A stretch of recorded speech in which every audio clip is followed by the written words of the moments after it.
ভাগীরথীর পাড়ে কালনায় একের পর এক ঘাট বন্ধ। পলি পড়ে মজে যাচ্ছে ঘাটগুলি। জলপথে যাতায়াতেও তার প্রভাব পড়ছে।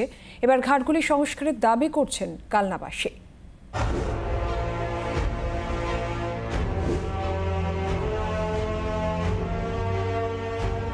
একসময় ঘাটে এসে দাঁড়াতো পালতোলা নৌকা।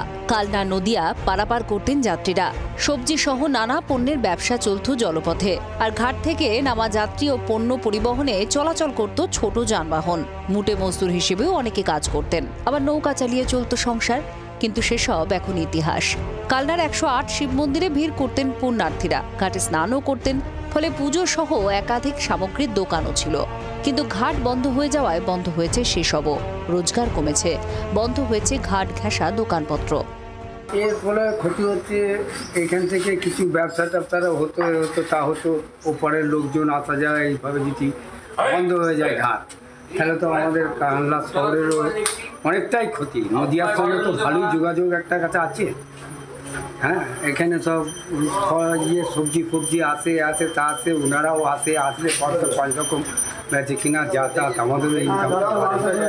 হ্যাঁ, গাড়ি ঘোড়া টোটো ফোটো তাদেরও বাড়ে।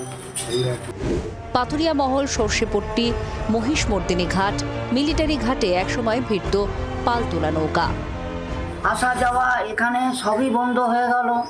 হ্যাঁ, এখানে অনেক ছেলেরা, আমি পর্যন্ত কাজ করেছি, মাথায় করে মাল বইয়েছি, বাজারে নিয়ে গেছি, চার আনা করে ঢাকা নিয়ে গেছি। সবাই আসতো এখানে, চামতো, এখানে নামতো, চান করতো। সে সময় আমরা নৌকো চালাতাম, আমি নৌকো চালাতাম। নৌকো চালিয়ে করে এখানে। আগে প্রশাসন কয়েকটি ঘাট সংস্কার করেছে, কিন্তু পলি পড়ে আরও ঘাট বন্ধ হয়ে যাওয়ায় সমস্যা বাড়ছে। কালনা থেকে সঞ্জয় রাজবংশীর রিপোর্ট, জি 24 ঘন্টা। বাংলার আওয়াজ, বাঙালির আবেগ, জি 24 ঘন্টা।